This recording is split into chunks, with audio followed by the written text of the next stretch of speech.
Bonjour ceux qui viennent d'arriver, bonjour Maka, bonjour tout le monde. Ah oui, c'est bon. Bonjour la famille. Aujourd'hui c'est questions-réponses, donc montez, comme ça vous Posez allez vos pouvoir en fait poser questions. vos questions. Hello Bienvenue SFR. à ceux qui viennent d'arriver. C'est questions-réponses, donc profitez-en, montez aujourd'hui. Vous tapotez le live. On va pouvoir faire questions-réponses. À la base en fait on ne devait pas faire questions-réponses, on devait travailler sur un aspect spécifique hein, euh, de spiritualité en fait africaine. Mais ce qui s'est passé, c'est que je suis tombé sur des pépites qui sont trop costauds. Donc, euh, je dois d'abord peaufiner ça avant de pouvoir vous l'exposer. Donc, vous allez patienter un petit peu d'ici vendredi. Mm. Voilà, parce que c'est quand même un petit peu de bombe. Donc, soyez patients. D'ici vendredi, ce sera bon. D'ici vendredi, vous aurez ces pépites-là. Donc voilà. Donc ceux qui viennent d'arriver, montez. On est sur une configuration question-réponse aujourd'hui, hein. Donc comme ça, vous allez profiter pour poser vos questions. On va pouvoir en fait y répondre. Si vos questions ont un rapport avec les thèmes d'Afrique, vu qu'on est dessus, que ce soit spiritualité, que ce soit culture, histoire, y a pas y a pas de souci. Si c'est sur... Après, si ce sont des choses qui ont rapport avec les lives à partir de vendredi, bon, je vous le dirai.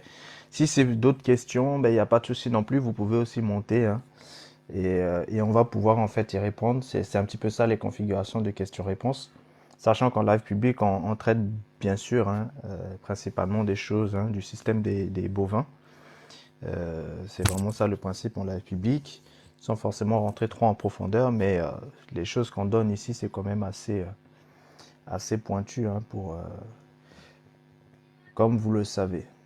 Donc, voilà. Bonjour SFR, comment tu vas?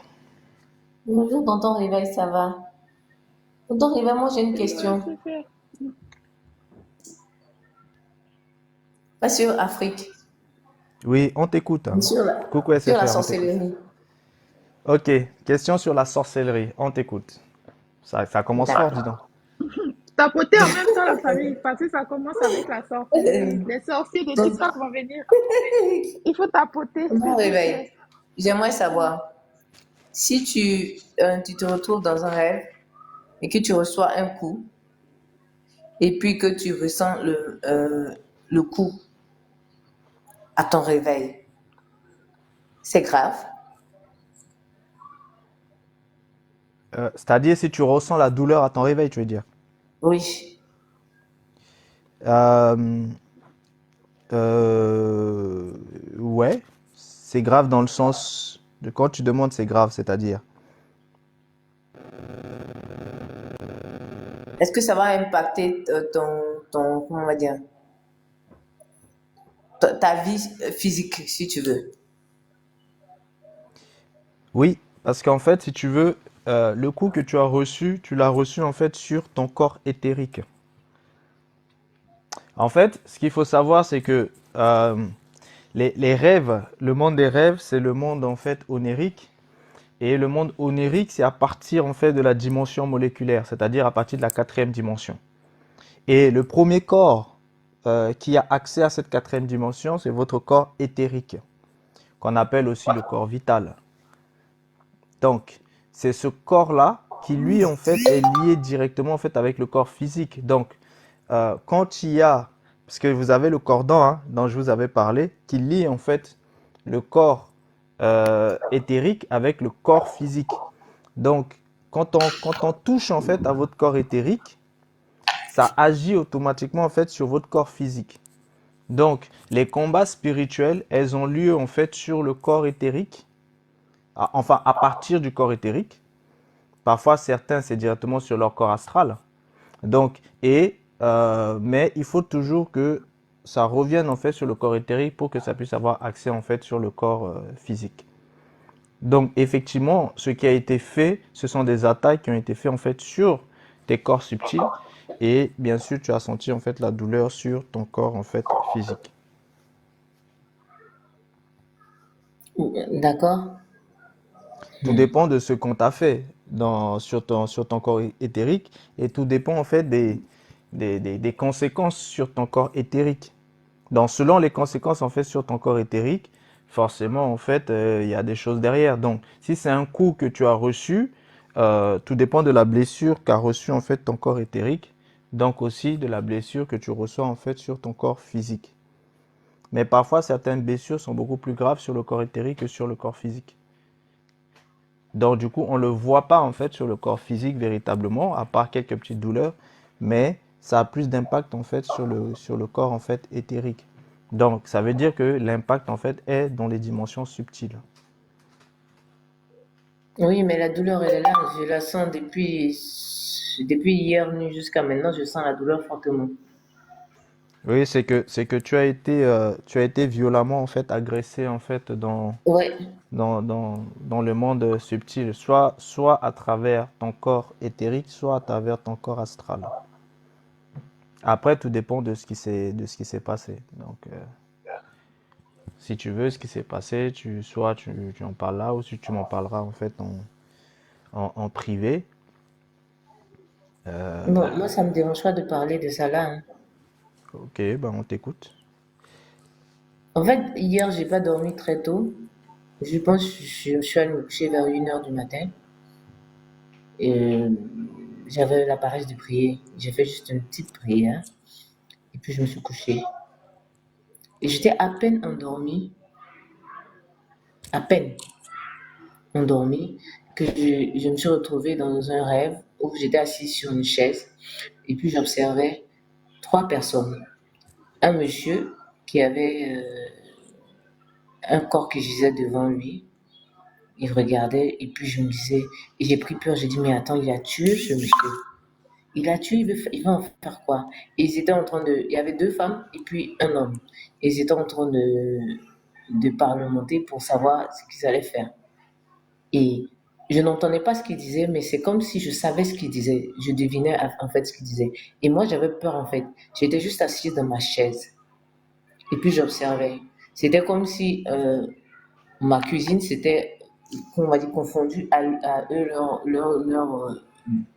comment je vais dire, leur espace. Et puis j'étais juste assise, je regardais, je dis, mais c'est quoi tout ça? Et ça m'a fait peur en fait. J'étais là, tout d'un coup, parce que j'avais l'impression qu'ils ne me voyaient pas, ils ne savaient pas que j'étais là. Tout d'un coup, la dame qui était couchée dans un fauteuil et qui parlementait avec le monsieur, il y a une qui était accroupée, l'autre était couchée, elle s'est levée. Elle est passée comme derrière moi, elle m'a donné un coup dans mon dos.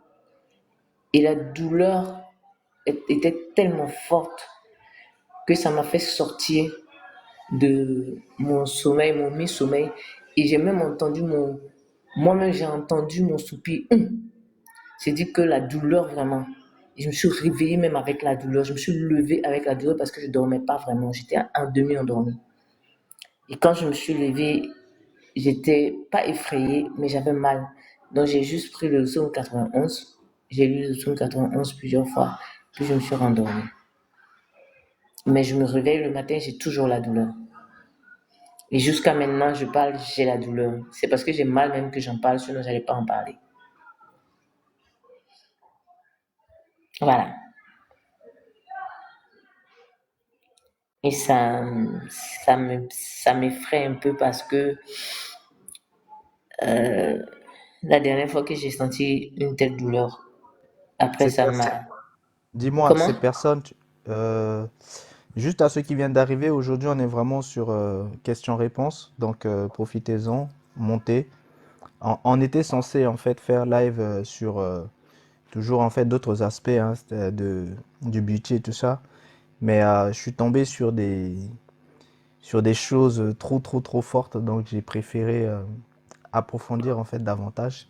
Donc vous patienterez un peu jusqu'à vendredi pour ces petites pépites. Donc du coup aujourd'hui en fait on fait vraiment en fait questions-réponses.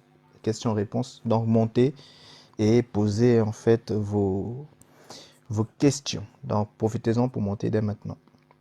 Oui, donc je disais en fait SFR,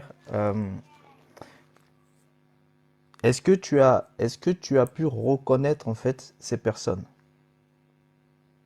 Je ne les connais pas. Ok, en fait ce qu'il faut savoir c'est que dans le monde onirique, en fait, les êtres peuvent en fait avoir des apparences distinctes. Mais vous pouvez toujours en fait capter en fait les signatures. Et vous pouvez en fait, vous avez toujours, en fait, il y a toujours quelque chose qui trahit en fait la personne. Et si vous faites attention à ça, vous pouvez en fait récupérer des informations. Par exemple, euh, quand vous vous retrouvez en fait dans des lieux qui changent en fait d'un seul coup, ou alors vous vous retrouvez en fait dans un environnement mais avec quelque chose qui ne devrait pas être dans cet environnement-là. Donc vous voyez, il faut faire attention, donc repenser en fait, quand vous êtes dans le monde onirique, repenser en fait à ce qui se passe, à ce que vous avez vu. Et là, vous allez voir que quand vous faites attention, vous allez pouvoir observer en fait un certain nombre de choses. Vous allez observer en fait quelques indices qui vous permettront en fait de connaître véritablement en fait de quoi il s'agit. Et là, vous pourrez avoir un peu plus d'infos sur ce qui se passe. Donc, si tu y réfléchis tranquillement, tu vas voir que tu vas pouvoir en fait retrouver en fait des indices qui te permettront d'identifier en fait ces personnes. Ok.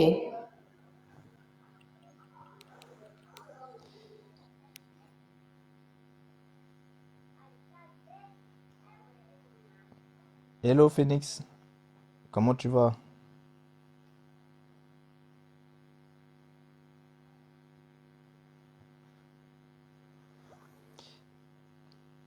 Bonjour Phoenix, tu es là? Le Phoenix? C'est questions-réponses aujourd'hui, donc profitez-en, montez, posez vos questions. N'attendez pas hein, la fin pour commencer à enchaîner en fait dans les questions. Bonjour Oji. Donc, profitez-en dès maintenant. Montez, posez les questions. Aujourd'hui, c'est questions-réponses, c'est free. C'est free. Donc, vous pouvez en fait poser les questions que vous voulez. Hein. Donc, voilà, c'est l'objectif aujourd'hui, c'est ça. Bonjour Victor. Oui, bonsoir à tous. Bonjour à tous, pardon. Comment ça va? Oui, ça va, merci. Ça va, ça va. Très bien, on t'écoute. Ah, ok, ok. Bon, bah, la question, je l'avais déjà Merci pour ton... évoquée un petit peu. C'était au niveau de la Sainte Seine. Je voulais un petit peu comprendre un peu mieux, parce que j'ai peut-être étudié un moment, mais là, vraiment, là, ça, je l'ai pas en tête. La compréhension de la Sainte Seine, manger mon corps, buvez mon sang. C'est vrai que ça, c'est en ce moment-là, j'aimerais bien avoir des explications à ce niveau-là, s'il te plaît. Ok. Donc, quand on parle de Sainte Seine, en fait, on parle de... En fait, la Sainte Seine n'existe pas. Ok? Déjà, ça, c'est un premier point. On appelle ça le repas du Seigneur. C'est pas une sainte scène. C'est tout simplement le repas du Seigneur. Le repas du Seigneur, c'est quoi? C'est tout simplement, en fait, le moment où Jésus se retrouve, en fait, avec ses disciples, juste avant, justement, d'être livré, hein, comme vous le savez. Et il va, en fait, organiser un repas, en fait, avec eux. Et pendant ce repas, il va faire, justement, en fait, des actes tels que le partage du pain, tels que le partage de la coupe. Donc vous avez le pain d'un côté, la coupe de l'autre. Et vous avez aussi plus tard ensuite le lavage des pieds. Donc, cette scène qui est concentrée principalement sur le partage du pain et le partage du vin, c'est-à-dire l'aspect de la coupe, cette scène, en fait, met en avant quelque chose de spirituel. Et il faut comprendre le contexte. Le contexte, c'est que ils étaient en train de prendre le repas de la Pâque. Maintenant, ce qu'il faut savoir, c'est que ils étaient dans le territoire d'Israël, donc du coup, ils étaient soumis en fait à tout ce qui se pratiquait en Israël, et notamment, c'était le moment de la Pâque. La Pâque, c'est quoi? La Pâque, ça symbolise en fait le moment où le peuple d'Israël, les Israélites, au moment où ils étaient en fait encore en Égypte, et Pharaon avait dit justement qu'il allait mettre à mort les premiers-nés des fils d'Israël. Qu'il allait mettre à mort les premiers-nés des fils d'Israël. Et du coup, cette parole a fait que il a condamné les premiers-nés des fils d'Égypte. Donc, lorsque le destructeur vient pour prendre les premiers-nés des fils d'Égypte, il faille justement qu'il y ait quelque chose qui puisse prendre la place des premiers-nés des fils d'Israël. Pourquoi? C'est un aspect que j'avais déjà expliqué un petit peu dans un des lives. Pourquoi? Tout simplement parce que Israël était en esclavage en Égypte. Étant en esclavage en Égypte, ils appartenaient à Pharaon. Donc ils appartenaient en fait à l'Égypte. Tout comme les autres serviteurs de Pharaon qui appartiennent en fait à Pharaon. Donc dès lors, Israël aussi devait subir justement ce jugement des premiers-nés. Or, pour que les premiers-nés d'Israël ne subissent pas le jugement, c'est pour ça que le Dieu d'Israël va dire à Moïse, voici ce que vous allez devoir faire. Vous allez prendre un agneau, un mâle premier-né, c'est-à-dire d'un an, un agneau mâle d'un an, quand je dis premier-né, un agneau mâle d'un an, et vous allez le sacrifier. Et vous prendrez de son sang avec l'hysope et vous allez mettre justement sur les linteaux de vos portes. Afin que quand le destructeur va passer, il verra le signe sur vos portes. Et ayant vu le signe sur vos portes, il détournera son regard.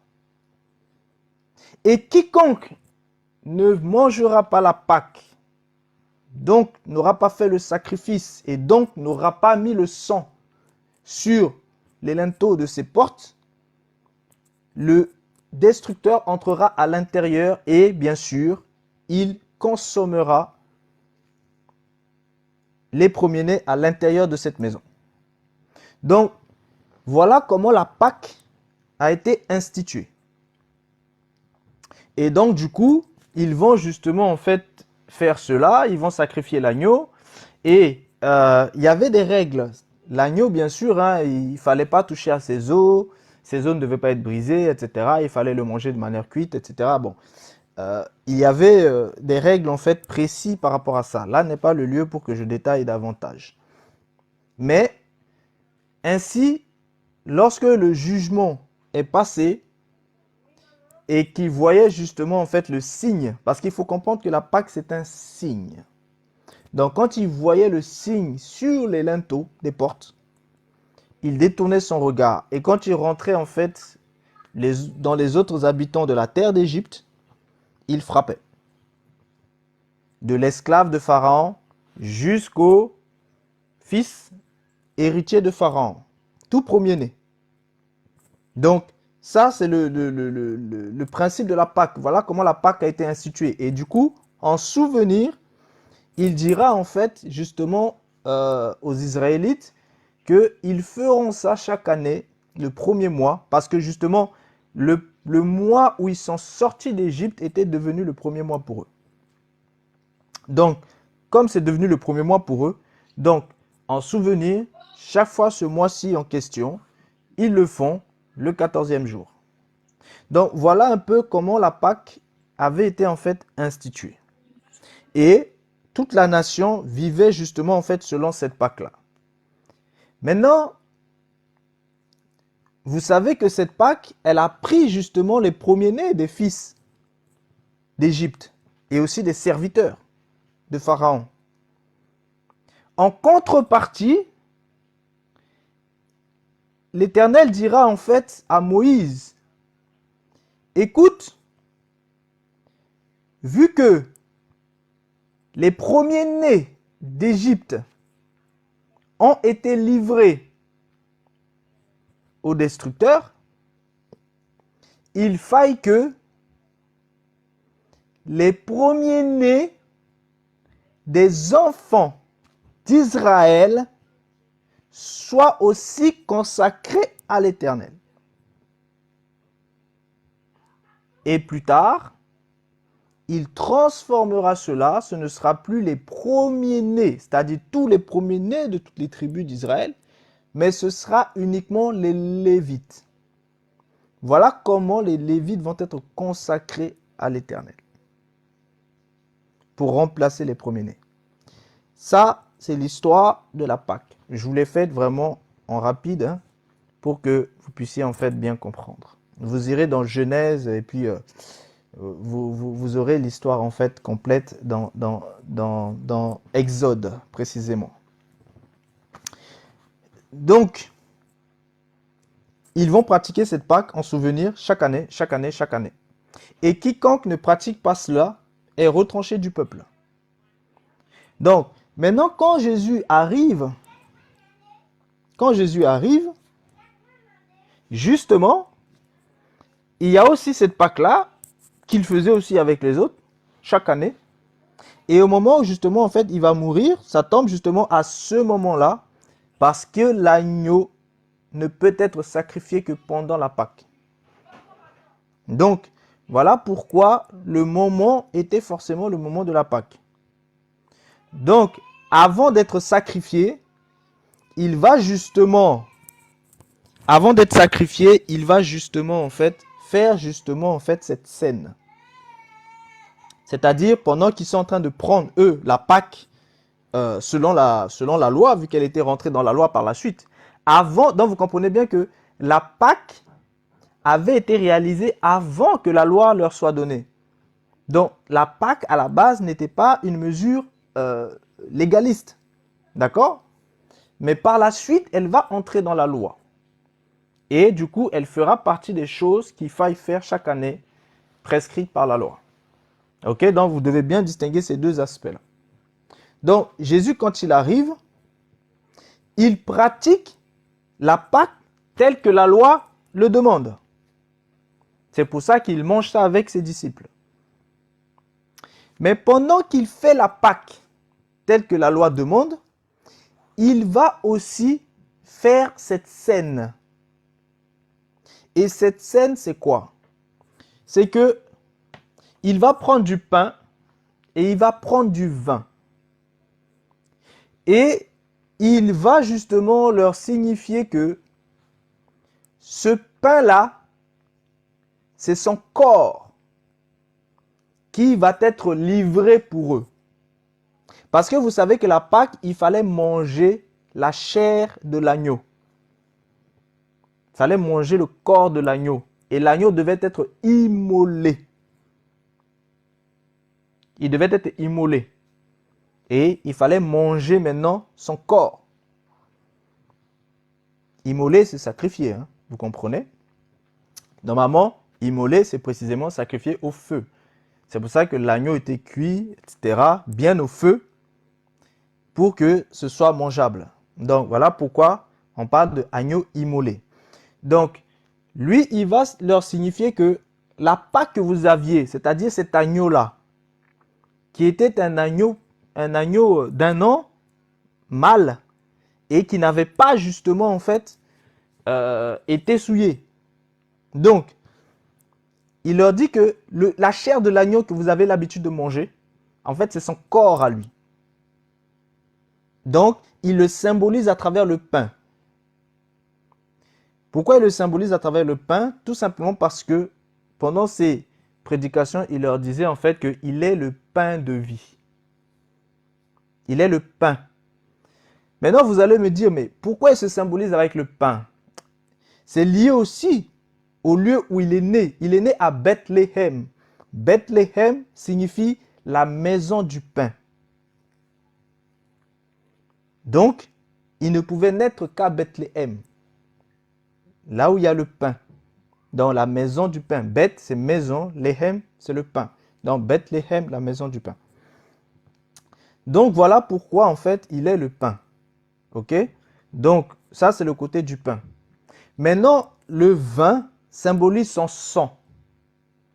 Donc, c'est le sang qui est versé justement pour eux. Tout comme l'agneau, rappelez-vous que le sang de l'agneau était mis justement sur les linteaux des portes. Et c'était ça le signe. Dans son sang aussi, à lui, représente en fait justement en fait le signe. Bon, ça, c'est des choses après beaucoup plus profondes que j'entrerai en détail ultérieurement si besoin. Mais ici, vous avez justement ces deux aspects-là. Vous avez le pain et vous avez le sang. Maintenant, ce qu'il faut savoir, c'est quoi? C'est que le pain est tiré de la terre, vous le savez. À travers le blé, et ensuite on fabrique le pain, tiré de la terre. Mais le vin aussi est tiré de la terre. Et le sang aussi est tiré de la terre. Peu de gens le savent, mais le sang est l'âme de la terre. C'est ce qui rattache l'homme à la terre. C'est d'ailleurs pour ça que le sang n'hérite pas du ciel. Parce que c'est l'âme de la terre. Et ce qui à l'intérieur de la terre, en dehors du sang de l'homme et des animaux, est aussi le symbole du sang, eh bien, ce sont les produits de la vigne. C'est les raisins, les produits de la vigne. Le jus du raisin, c'est le sang de la vigne. Et ce sang de la vigne-là, il est aussi lié directement avec le sang de la terre. Donc, en réalité, le sang de l'homme et le sang de la vigne, c'est quasiment la même chose. C'est pour ça, en fait, qu'il leur explique, en prenant le sang, pour leur dire que ça, là, ça symbolise son sang à lui. Tout ça, ce sont les aspects de la terre. Mais derrière la terre, plus tard, vous allez comprendre des choses un peu plus profondes. Il s'agit de la matière en elle-même. Mais je ne vais pas trop développer en fait là-dessus. Donc, ici, vous comprenez bien que vous avez le pain d'un côté, le sang de l'autre. Et vous avez le corps de Jésus. Enfin, vous avez le pain d'un côté et le vin de l'autre. Le pain symbolise le corps du sacrifié et le vin symbolise en fait le sang du sacrifié qui servira en fait à l'alliance. Donc voilà les deux. Donc il leur dit, vous devez consommer ça. Bien sûr, ils n'allaient pas consommer son propre corps, sinon ce serait du cannibalisme. Ils n'allaient pas boire son sang, ce serait du vampirisme. Donc, voilà pourquoi le pain est utilisé à la place de son corps et le vin est utilisé à la place de son sang.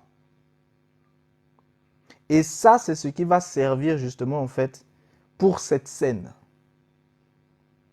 Donc vous comprenez bien que chaque fois que quelqu'un mange de ce pain-là ou et boive de ce vin-là, il est en train justement en fait de consommer le corps du sacrifié, de l'immoler, et il est en train de consommer le sang du sacrifié et de l'immoler.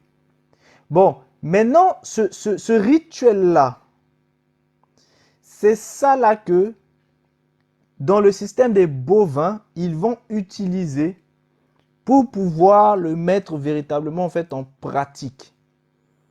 Voilà pourquoi les gens vont boire du sang, les gens vont manger de la chair. C'est pour justement cette spiritualité-là dans l'autre sens. Parce qu'ils reçoivent après une puissance dedans parce que c'est une abomination ce qu'ils font. Donc le cannibalisme est une abomination dont vous n'avez pas idée. Le vampirisme est une abomination dont vous n'avez pas idée. Le cannibalisme, c'est le fait de manger de la chair véritablement. Le vampirisme, c'est le fait de manger, chair humaine. Hein. Le vampirisme, c'est le fait de manger, de boire du sang humain. Et ça, vous le retrouvez dans beaucoup de rituels où ils mélangent en fait leur sang et le boivent. Donc, ils font non seulement les alliances, les pactes de sang, ils renversent en fait dans une coupe et le boivent physiquement. Donc ça, c'est du vampirisme. C'est d'une abomination dont vous n'avez pas idée. Bon, parce que c'est lié à ça. Donc, quand on parle de sainte scène, en réalité, c'est pas sainte scène, c'est tout simplement le repas du Seigneur. Et ce repas, c'est quoi? C'est la Pâque nouvelle. Qui n'a rien à voir avec la Pâque telle qu'elle était consommée pour la sortie des enfants d'Israël d'Égypte et qu'ensuite qui a perduré en fait sous la loi. Il s'agit cette fois-ci en fait de la Pâque nouvelle qui elle est de la nouvelle alliance. Nouvelle alliance qui est bâtie sur la loi de l'esprit de vie et non sur la loi du péché et de la mort telle que c'était en fait dans les pratiques judéo-chrétiennes, des pratiques juives. Donc voilà un peu quand on parle de Sainte Seine, c'est de ça dont il est question. Mais en réalité, le terme n'est pas Sainte Seine, c'est le repas du Seigneur. Mais maintenant, ce que vous devez savoir, c'est que ce repas du Seigneur-là, quand quelqu'un le prend, il doit en fait être en règle. Tout comme dans l'Ancienne Alliance, vous ne pouviez pas prendre la Pâque si jamais vous n'étiez pas justement en fait en règle. Par exemple, les personnes qui étaient souillées par la mort ne devaient pas la prendre, sinon ils risquaient de mourir. Donc, ça veut dire quoi? Ça veut dire que le repas du Seigneur est beaucoup plus saint et plus spirituel que ne l'était la Pâque juive. Or, toutes les personnes qui ont pris ça uniquement comme ça parce que on leur a dit que c'est une sainte scène et que c'est devenu une tradition chrétienne, ils sont tous morts. Et ils sont tous en abomination devant le Créateur en question, l'Éternel en question. On ne blague pas avec ça. Et dès que vous le prenez de la mauvaise manière, toutes sortes de choses vont vous arriver, maladies, problèmes, etc., etc. Parce que vous vous mettez en fait sous la malédiction automatiquement. C'est pour ça que ça ne se prend pas à la légère. Mieux vaut ne pas prendre que de mal prendre. C'est-à-dire, si vous n'êtes pas dans la justesse pour le prendre, ne le prenez pas. Donc, si vous aviez l'habitude de le prendre, maintenant réfléchissez. Parce qu'à chaque fois que vous l'avez pris et que vous n'étiez pas dans l'état, et comme je vous ai dit, tout le monde est mort, donc, dès cet instant-là, toutes ces personnes-là, en le prenant, ils meurent encore davantage. Ça, c'est la chose qui tue le plus les gens. Donc, voilà pour la Sainte Seine. D'accord, merci.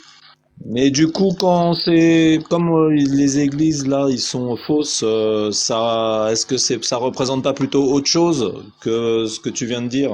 Parce que là, ça, c'est dans le système, bon bah qu'on pourrait dire peut-être des ovins, cette cérémonie-là, ce repas-là.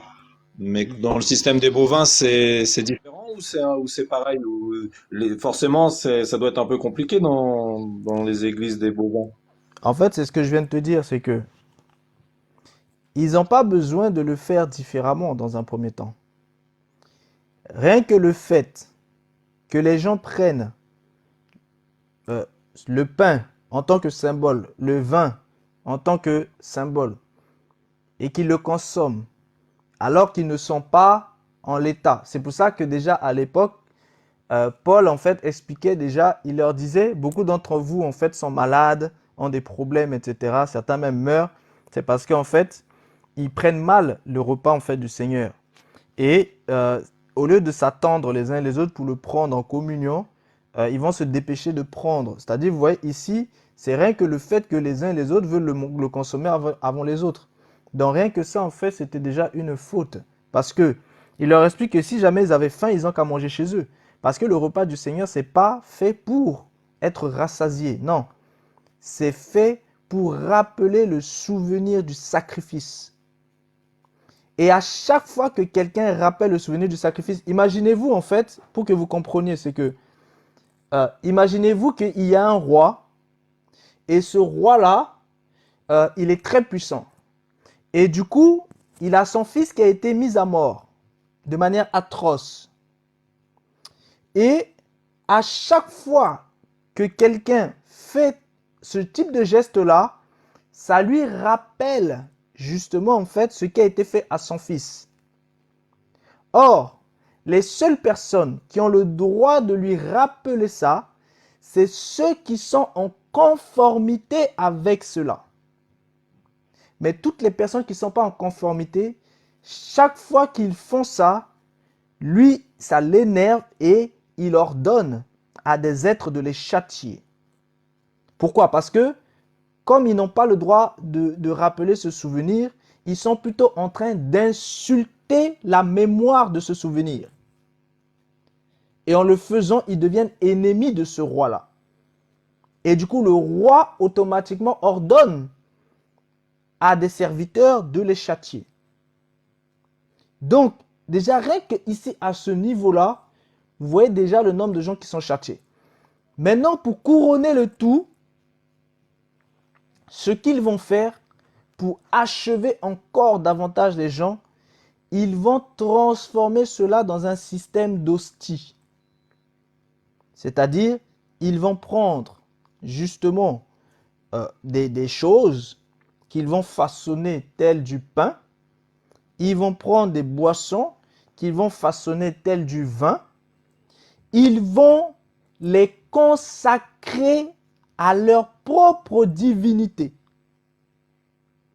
Et ils vont venir donner ça au peuple. C'est ce qui se passe dans le catholicisme et c'est aussi ce qui se passe dans les églises de réveil. Donc, double faute. Donc, non seulement les gens étaient déjà sanctionnés parce qu'ils le prennent, parce qu'eux-mêmes ils ne sont pas en norme, mais ils sont encore sanctionnés parce que ce sont des choses qui ont été sacrifiées à des idoles. Double sanction. Donc, doublement mort.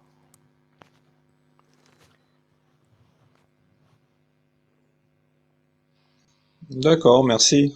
Mais du coup, quand c'est dans le système, à la base, ces commandements-là, enfin, ça a été donné pour vivifier ou juste pour commémorer? Ou ça avait un symbole de vivification pour ceux qui sont en ordre par rapport Quel à ça? commandement? Quel commandement? Mais il a dit faites ça en mémoire de moi, de pas le commandement, mais il a dit de faire ça en mémoire de lui, de faire ce partage de pain et de vin. Oui, pour rappeler son sacrifice. D'accord, juste dans un but de commémoration, donc c'était pas pour autre chose. Non, non, non, non, non. C'est pour rappeler le sacrifice. Maintenant, pourquoi rappeler le sacrifice? C'est ça en fait en vérité ta question. Ta question c'est pourquoi le sacrifice doit-il en fait être rappelé? Tout simplement en fait pour que ceux justement qui se souviennent de ce sacrifice justement sont dans la joie de cette alliance-là qu'il y a désormais en fait entre eux et le Créateur. Et que ce sang-là, c'est le sang de la médiation. Et que ce corps, c'est le corps de la meurtrissure. Donc, ils doivent rappeler le corps de la meurtrissure, parce que le corps de la meurtrissure a récupéré justement les châtiments et les péchés. ce corps a aussi pris sur lui pour que les ordonnances soient justement clouées au poteau. Donc vous comprenez bien que c'est d'une importance capitale. C'est-à-dire, rien qu'en le prenant, la personne est en train de rappeler tout ce que ça signifie. Pour la personne, c'est uniquement du pain qu'elle prend. Mais en réalité, ce n'est pas que du pain. En réalité, il y a tout ce dont je viens de vous expliquer à l'intérieur. Et le sang, c'est l'alliance. C'est le lien d'alliance. Donc, ils sont en train de rappeler le lien d'alliance. C'est-à-dire, ils sont en train de dire que eux, ils sont dans l'alliance. Bon, le souci, c'est que si vous dites que vous êtes dans l'alliance, alors que ce vin-là a été sacrifié à un démon quelconque ou à une divinité quelconque, vous êtes dans une autre alliance. Donc, vous vous présentez en tant que menteur devant un être qui, lui, est vérité. Donc, automatiquement, il va vous sanctionner. Et comme la vérité est une épée, vous êtes frappé automatiquement. Donc, ce n'est pas uniquement une mémoire. Hein. Bon, là, je ne peux pas rentrer trop dans les détails. Ça Mais va déjà, déjà, rien qu'ici, ça permet de voilà. remettre un peu les pendules à l'heure. Ouais. Ok. Rien qu'ici, ce n'est pas qu'une mémoire. C'est-à-dire, c'est l'ensemble de la structure sacrificielle. Avec tout ce que ça signifie qui est à l'intérieur. C'est pour ça que la Pâque, c'est quelque chose de tellement important que les gens n'ont pas idée. Donc voilà. Merci bien. À qui le tour? S'il y a des gens qui ont des questions en bas, vous pouvez bien les relever. Hello Nancy, comment tu vas? Bienvenue parmi Oui, nous. je vais bien, merci. J'ai une question, frère Éveil. Oui, on écoute. Alors, est-ce que tu peux nous expliquer en résumé la symbolique du centaure dans la mythologie grecque? En fait, j'ai toujours été perturbée par cette représentation du centaure mi-homme, mi-cheval. Est-ce que c'est une divinité? Le centaure, oui, il fait partie en fait des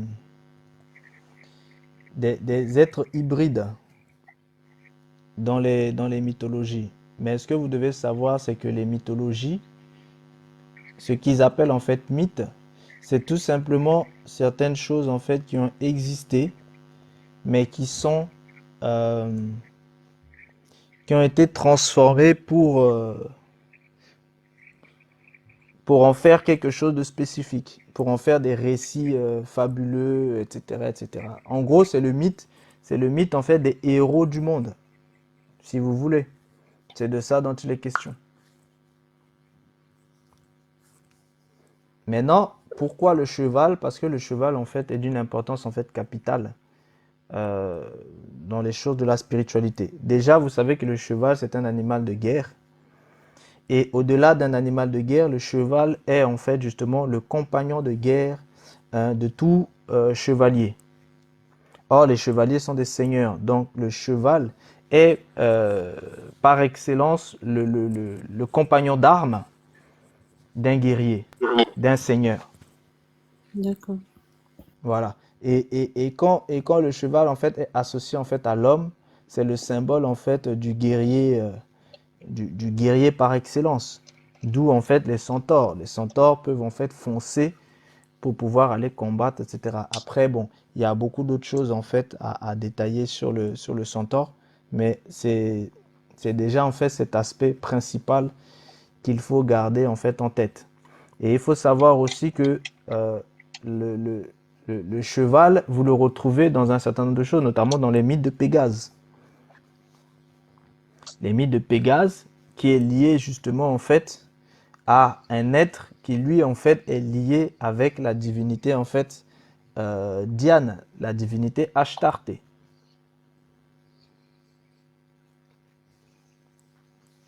Donc D'accord. vous avez ce cheval-là qui est lié directement en fait avec Astarté, c'est-à-dire Pégase.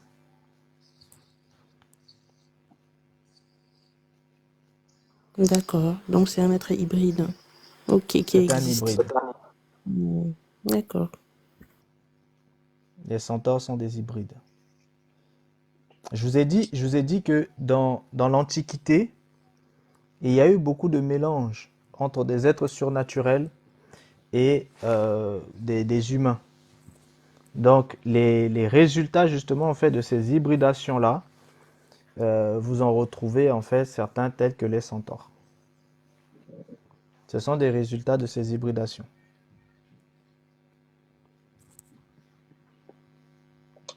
Après, ce que vous devez aussi comprendre, c'est que dans le ciel, il y a des êtres qui ont des apparences, mais quand ils viennent sur Terre, même s'ils prennent une apparence humaine, c'est là l'erreur de beaucoup de gens.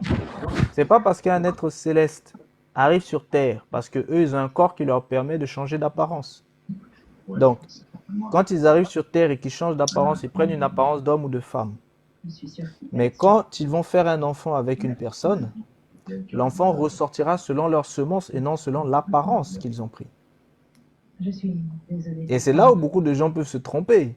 Ils vont être avec un homme, mais qui en réalité n'en était pas un. Donc l'enfant sortira selon la nature de son parent. Voilà pourquoi il y a eu des hybrides qui avaient des apparences en fait qui pouvaient changer. Mais bientôt vous allez les revoir ces hybrides-là. Mm. Pour l'instant ils sont juste cachés. Oui, il y a quelqu'un qui voulait s'exprimer. Non, j'ai pas entendu qu'en fait, je crois qu'il y a la télé chez Réal qui parlait, mais j'ai coupé en fait le micro.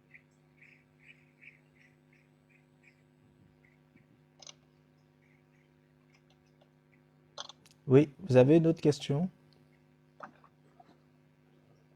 Il y a Réal qui est monté. Bonjour Yael. Bonjour. Bonjour Réal.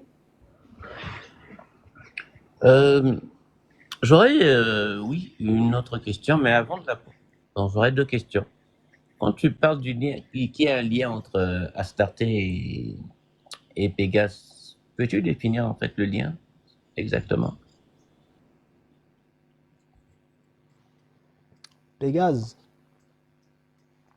Pégase, c'est le protecteur, le chevalier protecteur de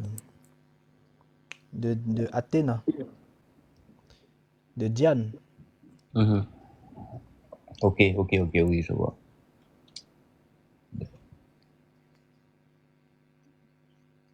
Ah, oui, dans les 12. Ok, je Là, vous vois. les retrouvez, hein, ces mythes-là, parmi les chevaliers des zodiaques. Exactement, oui. C'est ce Oui, qu'on oui. vous explique un petit peu. Parce que c'est Pégase, en fait, qui est lié directement, en fait, avec la déesse guerrière, Diane. C'est pour ça que je vous ai dit, le cheval est justement, en fait, l'être qui s'attache avec les seigneurs. En fait, si vous voulez, c'est l'animal guerrier par excellence, le cheval. Parce que là où un lion peut justement avoir peur, le cheval, lui, il fonce. Hein. Même si vous avez en fait regardez pendant les batailles, les gens ont des pics, c'est-à-dire ils ont Et des non? lances, et ils pointent les lances, le cheval, il fonce quand même dedans. Hein. Sans crainte, il fonce. C'est un animal guerrier par nature. Il n'a pas peur, il fonce. C'est pour ça que c'est lui qui s'attache avec les guerriers. Mhm. Et c'est pour ça qu'à chaque fois, vous verrez des guerriers, que ce soit en fait célestes, terrestres, etc., il y aura toujours le cheval qui sera attaché à eux. C'est le principe même. Voilà pourquoi il y a aussi un cheval qui est attaché en fait à Athéna, qui est la divinité guerrière des Romains et des Grecs, selon les noms de Diane, etc. Mhm. Athéna pour les Grecs, Diane pour les Romains, etc. Oui, oui. Voilà. Maintenant, ma deuxième question concerne un deuxième hybride. Euh, Baphomet. Mhm. Euh, comment ça se fait qu'un hybride soit au centre des événements des derniers temps, en fait? Parce que toutes les organisations qui travaillent en fait pour l'avènement de la bête ont ce lien-là entre elles, parmi leurs divinités ou parmi leur panthéon. Le bouc, mi-homme.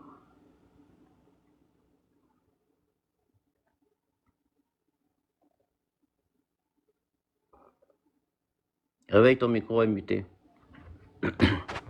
Oui, parce qu'il y a le bouc émissaire. Le bouc est un émissaire. Le bouc en fait, c'est l'animal sur qui on charge les iniquités, ou on charge la faute. C'est l'animal qui prend sur lui la faute, qui prend sur lui l'iniquité. Mais où serait le rapport avec le Baphomet en fait? T'as toujours pas compris. Parce que si c'est juste... Ah, ok. L'iniquité tout simplement. Le bouc, c'est l'animal sur qui vous pouvez charger votre iniquité.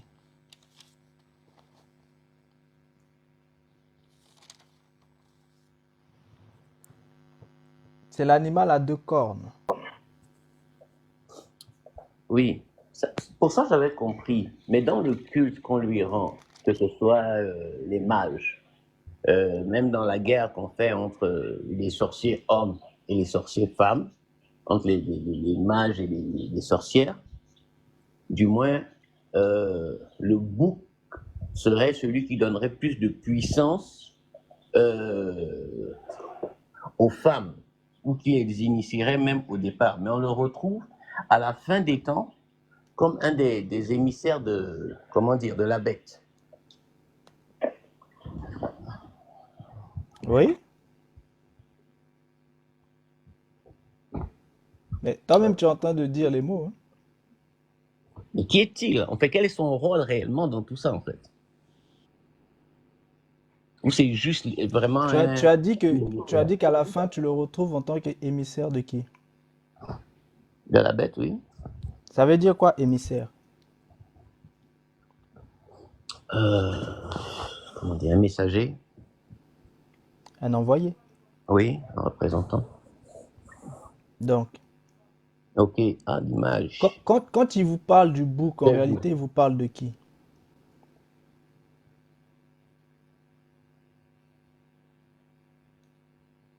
Du dragon, normalement, non.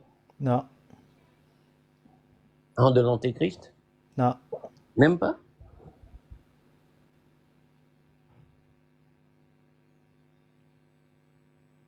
Quand on vous parle du bouc, le bouc, vous le retrouvez où? Vous le retrouvez en fait dans le pentacle. Mhm. Lorsque la Lucifer. tête est vers le bas, c'est-à-dire lorsque l'esprit est vers le haut, la pointe est vers le haut et les deux pieds sont vers le bas.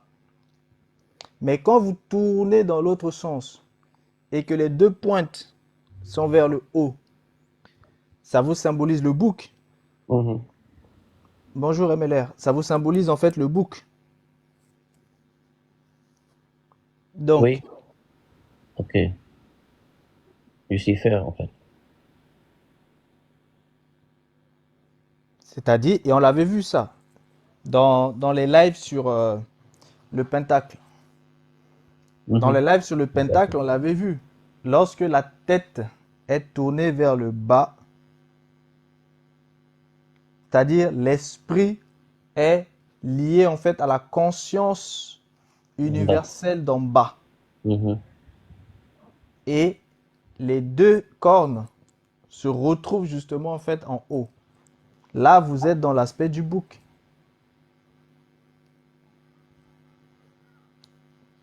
Ok.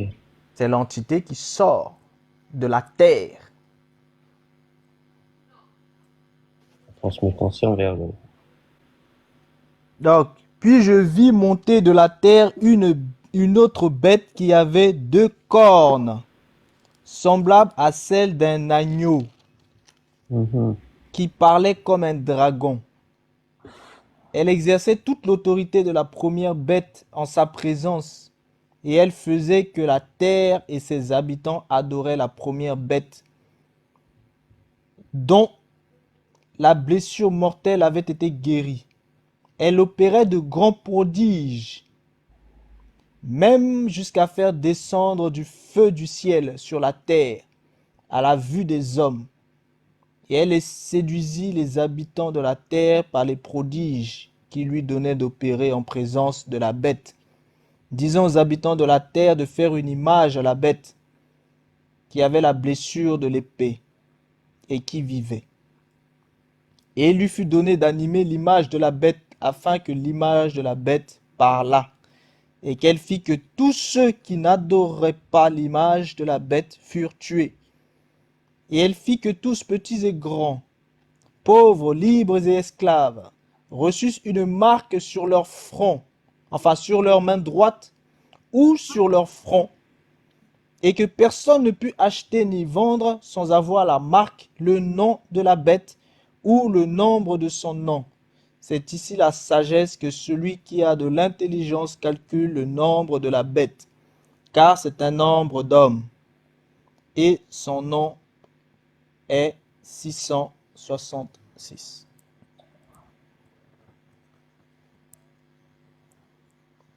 Mhm. C'est un peu plus clair? Tu Oui, c'est comprends? clair. Oui, oui, oui, c'est clair. Merci.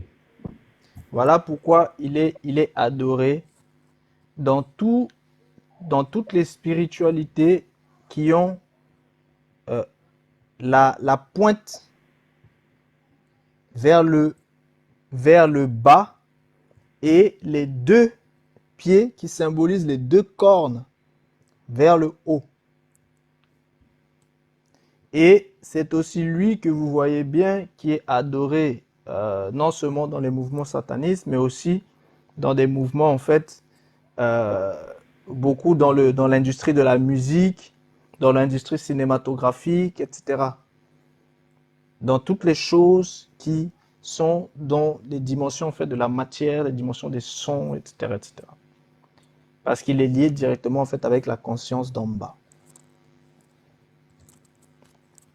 Mhm.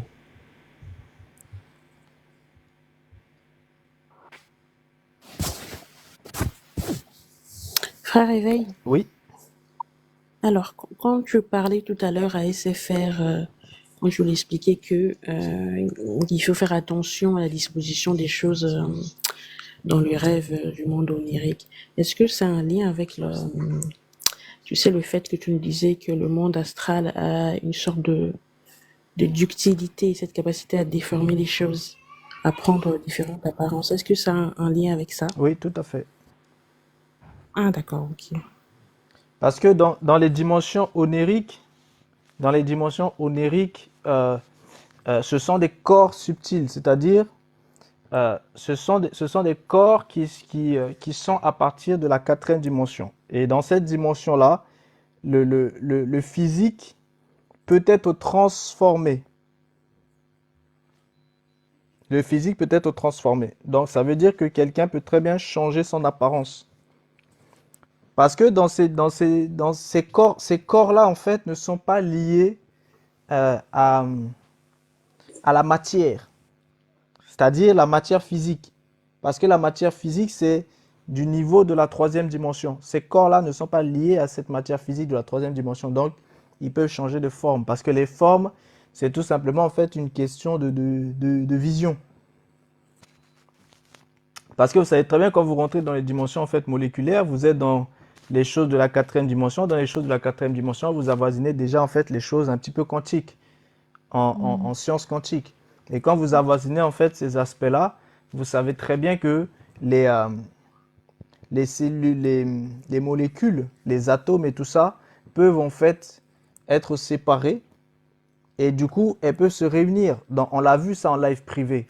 La réunion justement en fait de ces atomes permettent en fait justement de donner en fait une apparence. C'est comme par exemple vous prenez l'or en tant que lingot, c'est parce qu'en fait les atomes en fait ne sont pas libres entre elles. Les atomes, les molécules, tout ça ne sont pas libres. Donc comme elles ne sont pas libres, eh bien, elles sont très liées. Comme elles sont très liées, elles forment un bloc. Mais plus elles vont prendre de la liberté, et ça vous le retrouvez dans les différents états de la matière. Ah ça on a vu ça ce week-end pour ceux qui sont dans les lives privés suivis. Par rapport aux différents états de la matière, ça permet en fait, boum, de, d'être, qu'il y ait une indépendance en fait entre justement en fait ces atomes, ces molécules et autres. Et du coup, eh bien, lorsqu'ils se recomposent, ils peuvent se recomposer en fait d'une autre manière. C'est comme si en fait vous vous décomposez, ou plutôt vos atomes se libéralisent les uns des autres et se recomposent. Donc vous pouvez vous libéraliser, vous avez une forme, vous vous libéralisez en fait de cette forme et vous vous recomposez en fait dans une autre forme. Et en fait, en réalité, les voyages interdimensionnels, c'est ça, c'est-à-dire vous vous décomposez et vous vous recomposez. Pareil pour les voyages temporels, vous vous décomposez, vous vous recomposez en fait. Et c'est pour ça que les voyages interdimensionnels et les voyages en fait temporels ne peuvent être faits qu'à partir des dimensions moléculaires, c'est-à-dire à partir des dimensions spatio-temporelles. Pourquoi? Parce que ça nécessite les notions en fait d'atomes, de division et de recomposition. Mais le corps physique, lui, ne peut pas faire ça. Pour que le corps physique puisse faire ça, il faut que la dimension atomique intègre le milieu moléculaire, le milieu cellulaire. En gros, vous ne pouvez le faire que si vous êtes transformé en fait. C'est-à-dire si vos êtres intérieurs, que ce soit des consciences bien développées ou alors l'esprit, l'âme bien fort, puissant, pour pouvoir en fait transformer en fait la matière, c'est-à-dire la matière cellulaire. Parce que tout ça en fait, dans le système en fait, ce sont que de la matière en fait. Hein. C'est de la matière qui va se décomposer, se recomposer. Donc tout ça, c'est de la matière à des niveaux distincts. Bon, ça, c'est des choses, j'explique beaucoup plus en fait voilà, en physique pour que les gens comprennent, physique en quantique. En physique. Oui.